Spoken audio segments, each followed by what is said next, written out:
அமிர்தம் வெளிப்பட்டதும் தேவர்களுக்கும் அசுரர்களுக்கும் இடையே அதை யார் முதலில் அருந்துவது என்பதில் பெரும் சண்டை ஏற்பட்டது.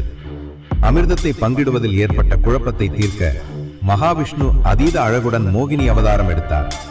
அவளுடைய அழகு அசுரர்களை மதிமயக்கியது. மோகினியின் கவர்ச்சியில் மயங்கிய அசுரர்கள் அவளை கண்டதும் தங்கள் கோபத்தையும் அமிர்தத்தின் மீதான ஆசையையும் மறந்து அவளுடைய அழகில் லயித்தனர்.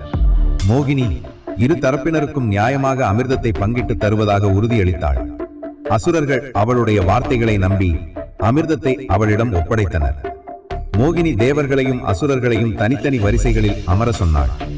அசுரர்கள் அவளுடைய வார்த்தைக்கு கட்டுப்பட்டு ஒருபுறம் அமர்ந்தனர். தேவர்கள் மறுபுறம் அமர்ந்தனர்.